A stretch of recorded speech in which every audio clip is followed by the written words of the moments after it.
Ooh, I like this backdrop. Guys, this has got to be like the best yet. Welcome back! So if you are new to learning calligraphy and you have never heard of the basic strokes or learned what each of the 9 basic strokes are, then you're missing out. I did not learn this way when I was learning calligraphy. I really only learned about adding heavier pressure on the downstroke and light pressure on the upstroke. I had no idea about any of these different shapes. In fact, it wasn't really until I actually started teaching calligraphy, or right before I started teaching calligraphy, like live workshops and on the internet, that I figured out what the basic strokes were, and it honestly just changed my entire way that I write. So let's jump into it.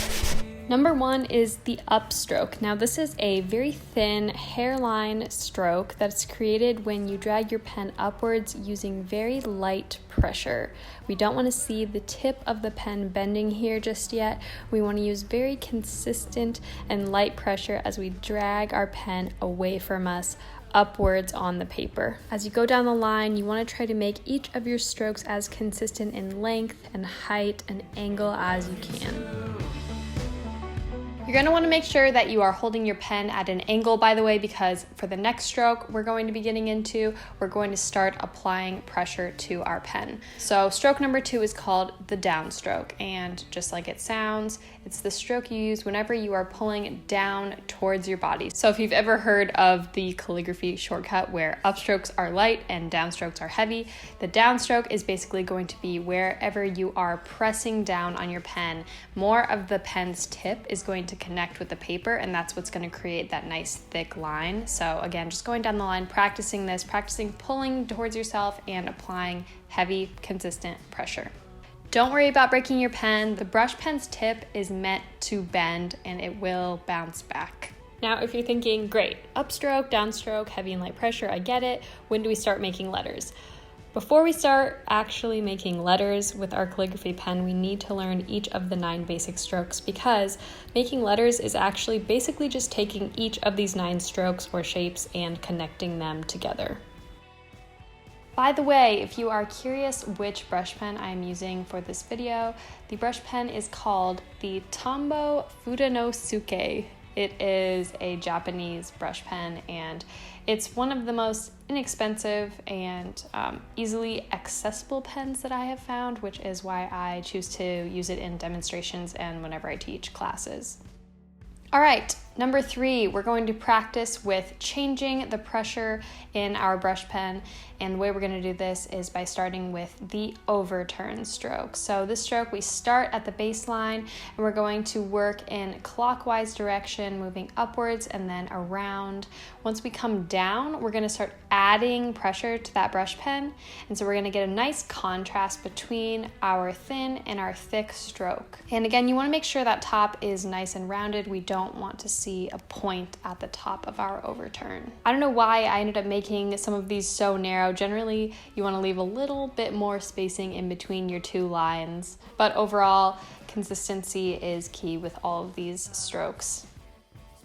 All right, number 4, we're going to work in reverse, and we're going to be doing our underturn stroke. So this one's going to start with heavy pressure and then transition into light pressure, and we're going to be working in a counterclockwise direction for this one. So you can see when I go in for that close-up, I'm actually moving very slow. For a lot of these demos, I speed up the camera a little bit because it would take a really long time if I showed real-time demonstration for everything. So don't be afraid to take this slow, and if you have to pause this video while you're working, don't feel bad, because if this is your first time learning calligraphy, it's going to take a while. Obviously, I've been doing this for a while. Also, if you're wondering why I wrote no soggy bottoms here, it's because a lot of people tend to lift up their pen a little bit too late on that underturn, and they end up having a little bit too thick of a line as they go around the curve. So that's what I call a soggy bottom. So just be sure to make sure you're lifting up your pen a little bit before you reach the bottom line, because that's what's going to help you get a nice contrast in between your thin and your thick lines. For number 5, we're putting it all together into a compound curve stroke. This is the most fun stroke to learn in my opinion, and once you get good at transitioning between that light to heavy and back to light pressure, you're gonna have a lot of fun practicing with this one. It's a great one for when you're warming up your hand when you start to write. So we're gonna start with light pressure, curve around into heavy pressure, and then finish again with light pressure. And the key for this is we want all 3 of those lines to run parallel to one another, and we want to have fairly equal spacing in between each of the 3 lines.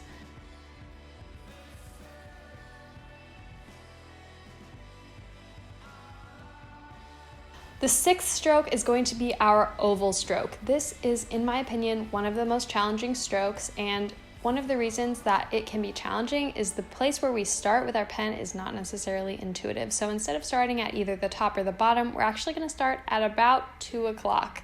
So go ahead and just watch my demonstration for this. It'll make it a lot easier to understand, but the reason we start at 2 o'clock is because we want to connect a light stroke to a light stroke versus trying to connect a heavy stroke to a light stroke.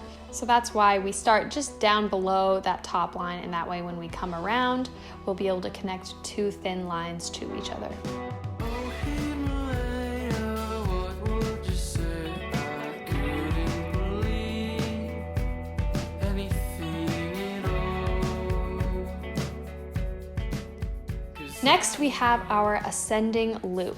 For this stroke, we're actually going to be starting at the midline. So if you have a pair of brackets here, kind of like what I'm using, I'm actually just using grid paper, but picture the middle of your 2 brackets there, and that's where we're going to be starting for this stroke. We're going to be running counterclockwise, forming a bit of a loop, and then finishing with a straight, heavy stroke. Keeping in mind, each of these strokes is going to slowly help us build our alphabet, so you can start to envision where we might use some of these strokes as we are forming our letters. And we also want to make sure with this stroke we're keeping a nice rounded loop.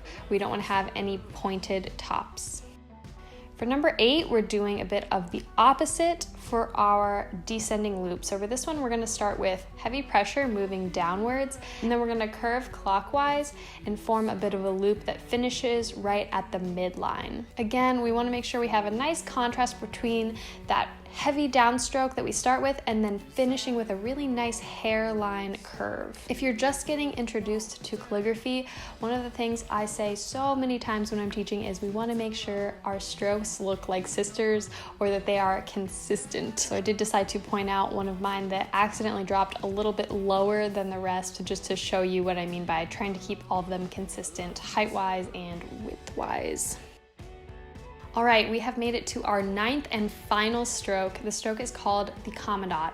And yes, it does look very similar to the underturn. You might be thinking, Lauren, we already learned this stroke, but if you look very closely, this stroke is actually a bit of a shorter version of our underturn. It doesn't extend as long, and this stroke's going to be used as a connector stroke. So it is a very similar motion. It's starting with heavy pressure on the left and then transitioning into lighter pressure on the right. But it's definitely a little bit harder to do because you don't have a huge range of motion here. So I know a lot of my students tend to find this stroke to be a little bit more challenging. All right, guys, you did it. We have gone through each of the 9 basic strokes. And if you're wondering what the heck these strokes are for, you might want to tune into my next video because I'm going to be teaching you how to put them all together. It's basically like a happy little calligraphy formula.